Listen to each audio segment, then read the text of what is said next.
Ladies and gentlemen, boys and girls, cats and kittens, welcome back to the Podocasts. Let's get ready to rumble. I'm not even sure if I can do that without demonetizing the whole video. You know what? We're going to find out. In this corner, weighing in at a trim 140 pounds and offering instantaneous collateralized payments on an asset-agnostic digital payrail. Security and privacy is its watchword. You know it. You love it. I give you the undefeated amp. Everybody, let's give it up. Give it up for the amp. And in this corner, the challenger, weighing in at a massive 340 pounds, but prone to falling asleep for hours at a time, the man, the myth, the legend, the fighting upstart from the dregs of the DeFi. I give you SolanaPay. Give it up for SolanaPay. Gentlemen, you have both been given instructions in your dressing room, so I expect a clean fight. No kidney punches, no rabbit punches, no downtime, SolanaPay. Don't think I didn't notice. Let's keep it classy. I think it's safe to say that the competition for the digital payment space has definitely taken a turn towards the crowded, now. Phantom, Sitcon, SolanaPay, Alchemy Pay, Cody. This is happening. Now, I'm personally of the opinion that there's room for everyone. It's a big world. It's a big DeFi. And there are already tokens offering exactly the type of thing that is getting the press right now. I just mentioned a bunch of them, and that's not all of them. There's more. None of these have gone away. There is clearly a market demand of sorts, and where there is a demand, there will be a supply.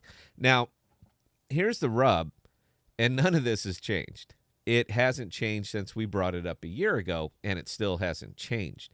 Two very big elephants in the room, and these will affect all digital payrails that use crypto as the means of payment. And you can continue to ignore them, or you can figure out how to work with them. The first, people have to want to spend crypto.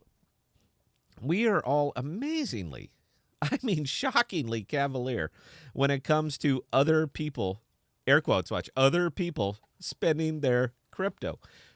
We seem to assume that as soon as there is a method, everyone but us will line up to spend their utility tokens to buy cat food and fidget spinners. But it's never really been addressed why this will happen. Speaking for myself, I am not spending my utility tokens. I'm not. Mine are staked away. I don't buy and hold bags. If I purchase an investment, I will put it to work. All of mine are working. You want to see where? This right here. This is all my money. Well, this is my YouTube wallet. This is my money. Right. And none of it it's not liquid. All right. It's invested. Now, I'm not the type to give financial advice. But if I was, it would be to stop holding bags that are doing nothing for you and start putting the money to work. If I was the type that gave financial advice, look, see, I'm clearly not. So you do you, bro. But the ability to do a thing and the willingness to do a thing are radically different. They are. I can smash my foot with a hammer, but I'm not going to. If, out of all of these, if you cannot find a way to incentivize someone to spend their investments, it's going to remain niche, and good luck with your investment.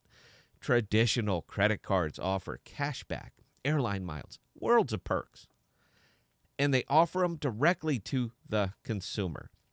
Spending crypto right now might be cool, but it is of zero advantage to the consumer to do so. In fact, it is actually a detriment, as I will illustrate right this second. Because the big elephant in the room, spending crypto in the U.S. and actually now India, it is a taxable event. It absolutely is. We seem to dismiss this as a non-starter, but I can assure you that the IRS does not take a morally casual attitude to residents spending their property as if it was currency. You might not like it, You might think it's stupid, but it doesn't really matter what you like. It matters what the IRS likes, and they like crypto to be property. So it is. And as long as it's property, spending it is a taxable event. Find a way to remove those costs from the consumer, or they're simply going to spend cash. But let's get back to the fight, because this was Flexa versus SolanaPay. And let's be real honest here. SolanaPay is doing and advertising to do precisely what Flexa is doing. Two big caveats to it. Solana is not using a collateral token. They're not using something like AMP. They are just transmitting tokens from sender to receiver, and their big focus is on using stable coins. 2, Solana is not using a central exchange for settlements. They specifically call that out. No central intermediary. Flexa does, and that is true. I'm not saying either of these things as a good thing or a bad thing. I'm just pointing it out. Flexa uses Coinbase and Gemini, and Solana doesn't. Now, we can get into the minutia of these. We can weigh the benefits, but I honestly, I don't want to on this video. I'm just illustrating the big differences. Flexa recently got their patent for their method using a central exchange for settlement, and it specifically calls that out in the write-up. Solana doesn't. So they aren't violating any intellectual property here, and they aren't going away. It's a different method. SolanaPay even advertises itself as an ecosystem, just like AMP. Come build on us. They cloned it. Aside from that, they are both going after the exact same markets: WooCommerce, Shopify, etc. And I get it. These are Flexa partners, handshakes, and press releases. But where's the implementation? SolanaPay is going to ink deals with them as well. And I will be saying the same thing months from now. Where is the implementation? If all of this does anything, I hope it wakes up all of the involved parties. ACH, Cody, Flexa, Shop, Phantoms, several more that I'm leaving out, that they need to have their grounds well staked out and really start marketing to whatever target audience they are going for, because the competition is heating up and there is a limited amount of capital in this space. They will need to find a way to incentivize their consumers. They will need to find a way to encourage a legacy world that has zero interest in crypto to start using crypto for their daily spends or as an alternative to fiat. Because if they can't, then this entire thing, all of this, is just going to be academic. My opinion, this is an opinion editorial channel. I'm allowed to have one.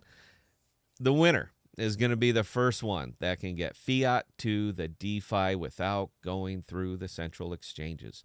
All of them are capable of it. But there are so many rules and regulations that none of them are doing it.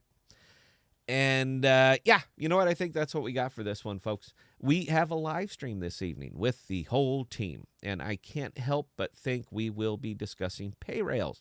So if you would like to come on live and tell me how wrong I am, you, sir, ma'am, are invited. 1900 Central. And until next time, please be safe. Please be smart with your money. Cheers.